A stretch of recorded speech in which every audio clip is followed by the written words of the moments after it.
Les assises de l'Assemblée générale extraordinaire de la Fédération congolaise de football, FECOFOOT en sigle, est tenue ce 25 septembre 2024 à Brazzaville. Après analyse et examination des membres de la dite Assemblée, le verdict final a été prononcé, martelant ainsi à l'ordre du jour sur 11 points donc la vérification de la conformité de la convocation et de la composition de l'Assemblée générale extraordinaire avec les statuts, la corruption systémique des officiers de la FECOFOOT, ainsi que des trucages et des matchs et falsifications des résultats des compétitions. Moukouri Amounal, rapporteur de la dite Assemblée sur la vérification de la conformité.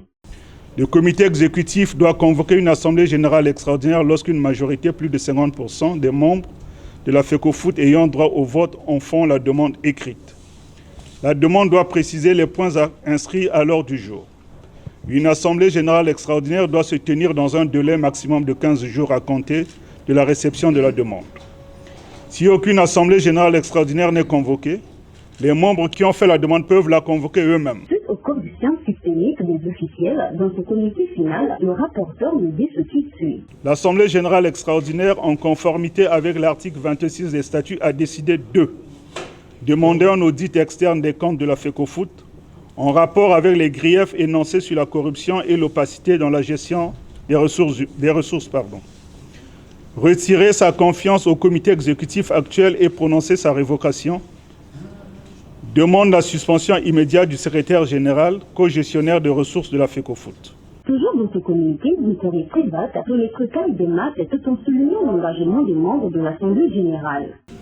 L'Assemblée générale extraordinaire, sur les griefs de trucage des matchs et de falsification des résultats des compétitions, a énergiquement dénoncé ces pratiques et a décidé de saisir la commission d'éthique de la FECOFOOT pour obtenir les sanctions contre les auteurs présumés. Les membres de l'Assemblée générale extraordinaire s'engagent à bannir définitivement ce genre de pratiques au sein de notre organisation. Jean-Robert Bindele, directeur général des sports, représentant le ministre en charge des sports au Congo, en prenant la parole, n'a pas manqué l'occasion d'exhorter les membres.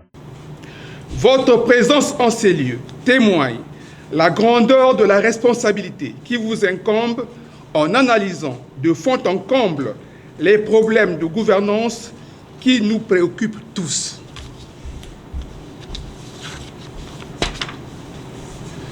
Je vous exhorte à plus d'engagement et vous encourage à observer dans un esprit critique teinté de fair play la discipline sportive requise pour la bonne tenue des présentes assises.